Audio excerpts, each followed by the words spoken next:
సాకలు మంగలి ఇట్లాంటి బీసీలలో అత్యంత వెనుకబడిన కులాల నుంచి ఒక ఉద్యమ శిఖరం మన ముందున్నాడు. ఇవాళ బీసీ ఉద్యమాల్లో వీళ్ళ ఆమరణ నిరాహార దీక్ష అనేది మన అందరికీ ఒక చైతన్య స్ఫూర్తి. నేను అదేవిధంగా తాడిశెట్టి క్రాంతన్న కానీ, అదేవిధంగా మన క్రీడల ప్రసాద్ అన్న కానీ, పటేల్ వంజక కానీ, నాయని భరత్ కానీ, చిర రాయేష్ కన్నా, అదేవిధంగా ధర్మపురి రామారావు, తెలంగాణ కొమ్మన్న 69 ఉద్యమకారుడు చింత రాజేశ్వర్ గారు, ప్రతి ఒక్కరు అరుణక్క కానీ, సద్గుణక్క కానీ, అందరం సాయి నరేంద్ర, మా మాదా సురేష్ కానీ, వీళ్ళందరూ కూడా స్టార్టింగ్ డే 1 నుంచి, మొదటి రోజు నుంచి ఒకటే చెప్తా ఉన్నాం. మనం చచ్చిపోతేనో ఆత్మహత్యలు చేసుకుంటేనో లేకుంటే ఇంకేమైతేనో పట్టించుకునే ప్రభుత్వాలు ఇవి కావు. ఈ ప్రభుత్వాలకు ఓటేయడం వరకే మనకు శక్తి ఉన్నది తప్ప ప్రభుత్వాలను శాసించే శక్తి మనకు లేదు. ముఖ్యంగా బీసీల్లో అత్యంత వెనుకబడిన కులమైన రజక కులానికో, చాకలికో, మంగలికో ఆ పరిస్థితి లేదు. మనం నిజాలే మాట్లాడుకోవాలి. సో కాబట్టి మనం ఏమంటున్నామంటే, నీ ఉద్యమ స్ఫూర్తిని మేము కొనసాగిస్తాం ఖచ్చితంగా. అట్లాంటి ఉద్యమ స్ఫూర్తి నువ్వు ఇంకో 2 రోజులు మనము ఉద్యమకారులుగా సమయానికి ఆహారం తీసుకోము, సమయానికి నిద్రపోము. సో నిద్ర ఆహారం అనే సమయానికి ఉంటుంది కాబట్టి మన శరీరాన్ని వట్టిగా డొల్లా ఉంటుంది. బయట మాత్రం మనకు ఈ ఉద్యమ స్ఫూర్తి, ఉద్యమ చైతన్యం, దీంతో మన మాటలు గట్టిగా వస్తాయి, మన మాట ఆట పాట గట్టిగా ఉంటుంది, కానీ లోపల పెద్దగా ఏముండదు, డొల్లానే ఉంటుంది.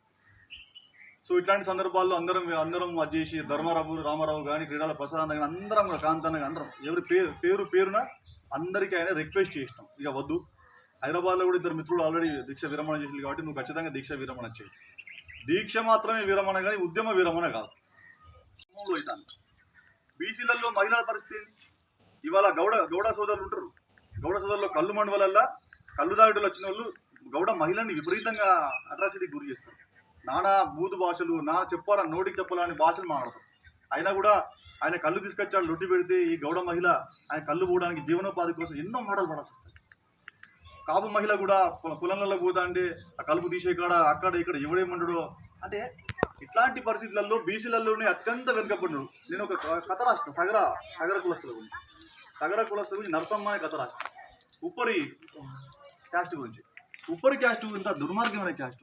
ఆ మేస్త్రికి నచ్చితే ఆమె నచ్చితేనేమో కింద పనులు పెడతాడు, నచ్చకుంటే 4వ ఫ్లోర్లో 5వ ఫ్లోర్లో పెడతాడు. అంటే ఎంత ఘోరమైన అట్రాసిటీస్, అవమానాలు, వివక్ష బీసీలలోనే అత్యంత ఘోరమైన వివక్ష బీసీ మహిళలు ఎదుర్కొంటారు. సో ఇట్లాంటి పరిస్థితులలో ఈ పద్మశాలి మహిళలుగా అయితేనేమి, గౌడ మహిళలు అయితేనేమి, మునుగుగౌడ మహిళలు అయితేనేమి, గరిక మహిళలు అయితేనేమి, అందరూ కూడా చాకలి మంగలి వీళ్ళందరూ కూడా చాకలి ఐలమ్మను స్ఫూర్తిగా తీసుకోవాలి. చాకలి ఐలమ్మ కర్ర పట్టుకుంటేనే ఆ కర్ర మనకు స్ఫూర్తి అవుతుంది. ఎందుకంటే దొరల గడిలను ఉరికించి కొట్టిన చాకలి ఐలమ్మ వర్ధంతి రోజు నేను ఇక దీక్ష విరమిస్తా అన్నా అని చెప్పేసి మనందరికీ మాట ఇచ్చినందుకు ఫస్ట్ మనస్ఫూర్తిగా కాపర్తి కుమార్కి మనం ధన్యవాదాలు తెలియాలి. ఎందుకు చావాలి, ఎవరి కోసం చావాలి, సత్తే ఏమవుతుంది. తెలంగాణ ఉద్యమంలో 1200 మంది చచ్చిపోయారు. బీసీలు, ఎస్టీలు సుమారుగా 890 మంది బీసీలు చచ్చిపోయారు. 890 మంది పద్మశాలీలు, పెరుకలు, శ్రీకాంతాచారి, కృష్ణయ్య ముదిరాజ్, సోనీ నాయక్, ముడిదే రాకేష్ పెరుక.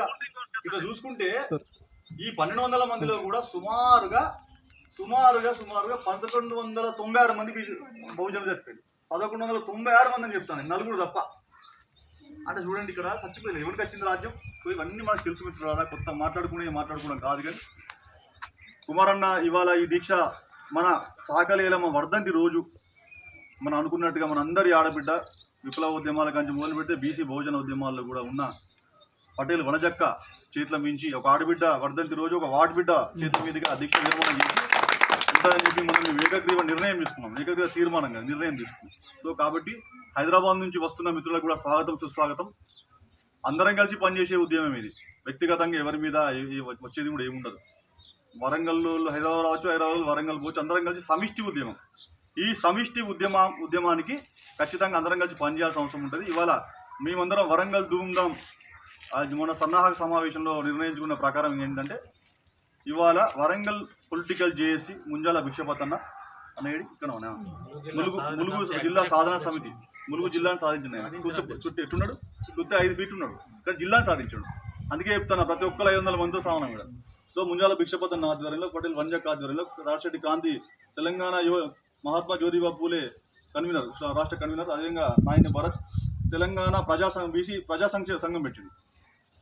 మన రామారావు పొద్దున్నాక పని చేసుకుంటా, మా నాన్నతోటి కూలి పొద్దున్నాక బిట్స్ కాలేజీలో డ్రైవర్ పని చేసుకుంటా మున్నూరు కాపు బిడ్డ ఎటువంటి లాభాపేక్ష లేకుండా ఆర్థికపరమైన ఆశ లేకుండా మధ్యాహ్నం నుంచి నైట్ వరకు బీసీ బహుజన సంఘం అని పెట్టి ఆయన ప్రతి ఒక్కరు త్యాగపూరితమైన జీవితం ఉన్నది. ఇక్కడ క్రీడల ప్రసాద్ అన్న కూడా ఆయన రియల్ ఎస్టేట్ లేకుండా ఇంకేదో చేసుకుంటే ఆయనకున్న మున్నూరు కాపు కులానికి ఆయనకున్న అక్సెప్టెన్స్ ఉండేది కార్పొరేటర్ అన్న ఇటు. ఎందుకు ఈ వ్యవస్థ మనందరం దేనికోసం తనలాడుతున్నాం? ఇవాళ బీసీలు ఎస్సీలు ఎస్టీలు దేనికోసం తనలాడతాం అంటే మనకంటూ ఒక గుర్తింపు, మనకంటూ ఒక ఐడెంటిటీ, అస్తిత్వం, రాజ్యాధికారంలో మన వాట కోసం మనం ఇప్పటి నుంచి కూడా మాట్లాడకపోతే ఇంకెప్పుడు మాట్లాడతాం? ఈ జనరేషన్ మొదటి జనరేషన్ చదువుకున్న మొదటి జనరేషన్ ఏం మాట్లాడకుంటే ఇంకెప్పుడు ఎవరు మాట్లాడాలి? మనం పే బ్యాక్ టు సొసైటీ అంటే కేవలం మనం చదువుకొని ఇంత పిల్లలకు బువ్వ పెట్టడం కాదు, సొసైటీ కోసం మాట్లాడాలని చెప్పేసి ఇలా మనం తీసుకున్నాం. కాబట్టి కుమారన్న, మీరు మా అందరి మాటను మన్నించినందుకు, మీరు హైదరాబాద్ నుంచి చాలామంది మిత్రులు వస్తున్నారు. ఇది నాన్ పొలిటికల్ అనుకున్నాం కాబట్టి మిత్రులారా, పొలిటికల్ ఏంది నాన్ పొలిటికల్ ఏంది? పొలిటికల్ వాళ్ళు మన బిడ్డలే, పొలిటికల్ వాళ్ళు ఎవరు కాదు. పొలిటికల్ వాళ్ళు కూడా మన బిడ్డలే, మన నుంచి ఎదిగే రాజకీయ పార్టీల లీడర్లు అయిన వాళ్ళు. వాళ్ళ మీద మనకి ఎటువంటి చిన్నచూపు లేదు. కాకపోతే మన వరంగల్ జిల్లా ప్రజా సంఘాల అన్ని కూర్చొని కూడా మాట్లాడుకుని నిర్ణయం తీసుకున్నాం కాబట్టి ఇది నాన్ పొలిటికల్. తర్వాత మళ్ళీ మన పొలిటికల్ వాళ్ళతో కలిసి పని చేయొచ్చు, అది చేయొచ్చు, ఇది చేయొచ్చు. సో కాబట్టి దయచేసి ఇవాళ పటేల్ వంజక్క చేతుల మీదుగా అందరూ